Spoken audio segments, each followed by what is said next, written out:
হিন্দু ধর্ম এবং পূজাবিধিতে বিভিন্ন ফুলের বিশেষ গুরুত্ব রয়েছে। কিছু কিছু ফুল আছে যা দেবতাদের বিশেষ প্রিয়।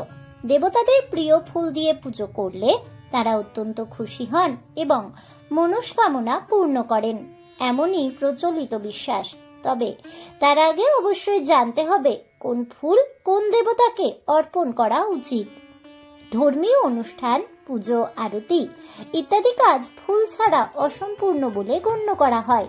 হিন্দু ধর্মের বিশ্বাস অনুসারে ঈশ্বরের পূজায় ফুলের বিশেষ গুরুত্ব রয়েছে।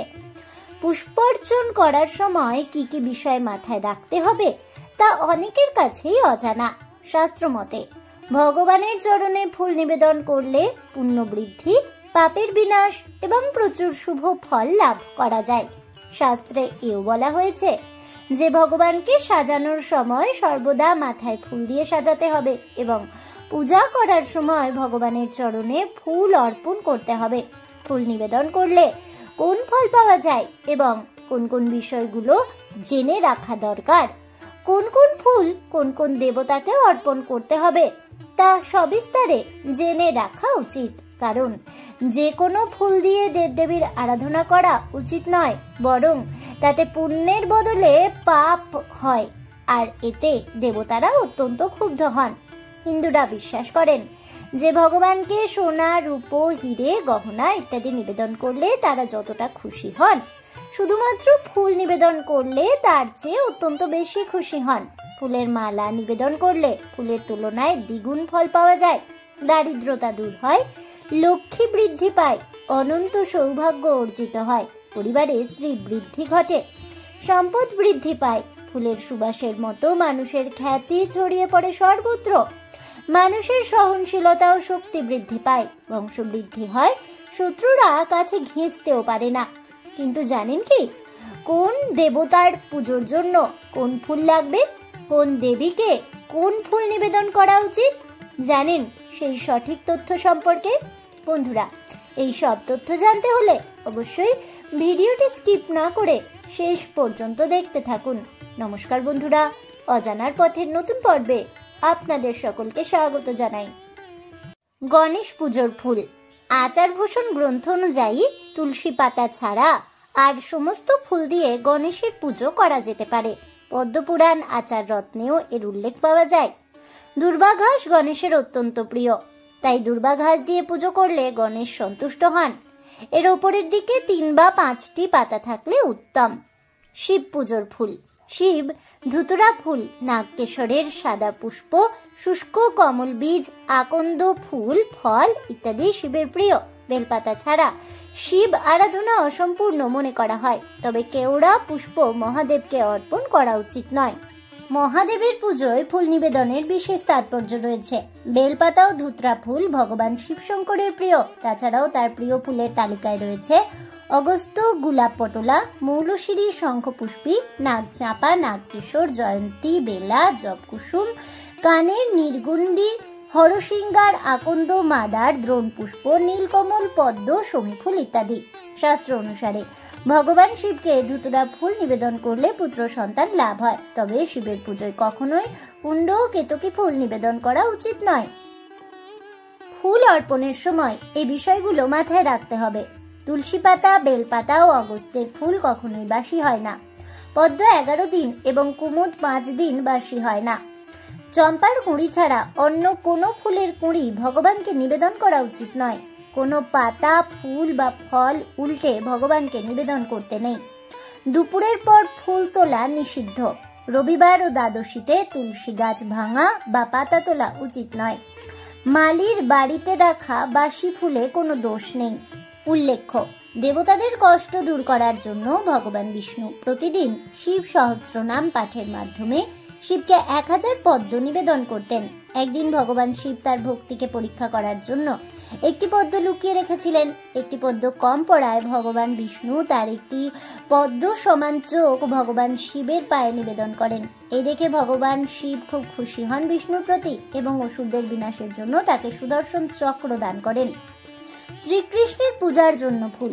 মহাভারতে শ্রীকৃষ্ণ যুধিষ্ঠিরকে তার প্রিয় ফুলের কথা জানিয়ে বলেছিলেন, কুমুদ, মল্লিকা, চম্পা, টগর, পলাশের পাতা ও ফুল, দুর্বা, ভৃঙ্গর ও বনমালা আমার খুব প্রিয়। লক্ষ্মীর বাসস্থান হওয়ায় পদ্ম ফুল অন্যান্য ফুলের চেয়ে বেশি প্রিয় এবং পদ্মের চেয়ে তুলসী পাতা 1000 গুণ বেশি প্রিয়। ভগবান বিষ্ণুর পূজার ফুল রাম তুলসী এবং শ্যামা তুলসী ভগবান বিষ্ণুর খুব প্রিয়। একদিকে যদি তাজা মালতী, চম্পা, বেলা, পদ্ম ও মণির মালা থাকে এবং অন্যদিকে যদি বাসি তুলসী পত্র থাকে, তবে ভগবান বিষ্ণু কেবলমাত্র বাসি তুলসীকেই গ্রহণ করেন। দেবী পূজার ফুল গোলাপ, জবা, কুসুম, সুগন্ধি সাদা ফুলের মতো সব লাল ফুলই দেবীর প্রিয়। দেবীকে দুর্বা ঘাস নিবেদন করা হয়। লক্ষ্মী সব ফুলেই বাস করেন, কিন্তু তিনি পদ্ম খুব ভালোবাসেন। লাল গোলাপ, জবা ফুল এবং দুর্বা দিয়ে করা পুজোয় সব দেবী শীঘ্রই সন্তুষ্ট হন। পদ্ম, জুঁই, কদম্ব, কেওড়া, চামেলি, অশোক, মালতী, বাসন্তী, চাঁপা, বৈজয়ন্তী ফুল বিষ্ণুর অত্যধিক প্রিয়। তুলসী অর্পণ করলে বিষ্ণু অতি শীঘ্রই প্রসন্ন হন। কার্তিক মাসে কেতকী ফুল দিয়ে নারায়ণ পুজো করলে তাকে বিশেষভাবে সন্তুষ্ট করা যায়, কিন্তু আকন্দ, ধুতুরা, শিরীষ, শিমুল ইত্যাদি ফুল ভুলেও অর্পণ করতে নেই। সূর্য একমাত্র চাঁপা, পদ্ম, পলাশ, অশোক ইত্যাদি ফুলে সন্তুষ্ট হয়ে থাকেন। শিবের প্রিয় সমস্ত ফুল গৌরীরও প্রিয়। এছাড়াও বেলি, শ্বেতপদ্ম, পলাশ, চাঁপা ফুলও গৌরীকে অর্পণ করা যায়। পদ্ম ফুল মা লক্ষ্মীর অত্যন্ত প্রিয়। এছাড়া যে কোনো হলুদ ফুল এবং লাল গোলাপ দিয়েও তাকে পুজো করা যেতে পারে।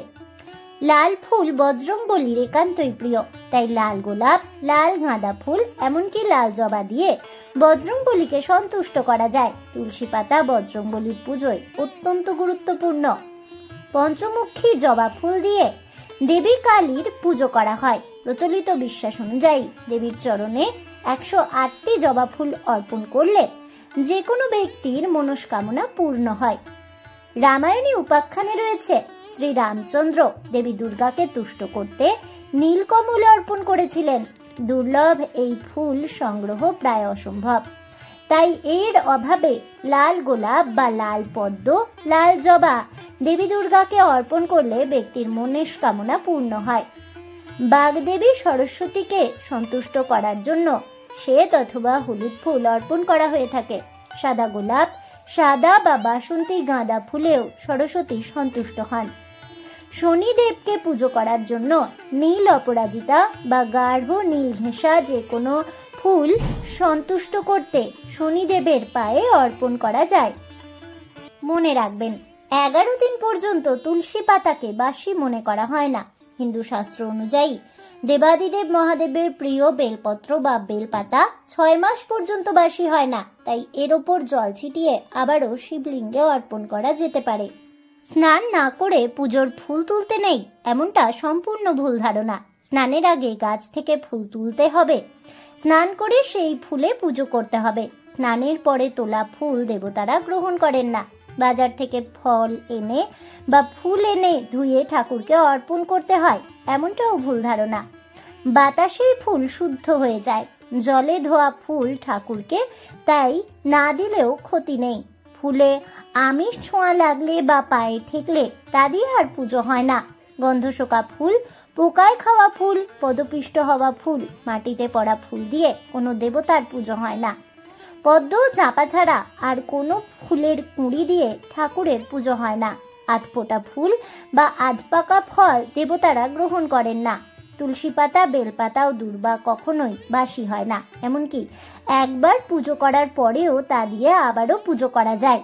এইসব তথ্য মাথায় রেখে ঠাকুরকে পুষ্পার্ঘ্য নিবেদন করলে সংসারে সুখ শান্তি বিরাজ করে। আজ এ পর্যন্তই। তাহলে বন্ধুরা, আমার আজকের এই ভিডিওটি কেমন লাগলো অবশ্যই আমাকে কমেন্টে জানাবেন। ভিডিওটি ভালো লেগে থাকলে লাইক, শেয়ার করতে ভুলবেন না। আমার চ্যানেলের নতুন বন্ধু হয়ে থাকলে চ্যানেলটিকে সাবস্ক্রাইব করে দেবেন। পাশে থাকা বেল বাটনটি প্রেস করে রাখবেন নতুন ভিডিওর নোটিফিকেশন পাওয়ার জন্য। দেখা হচ্ছে পরের ভিডিওতে।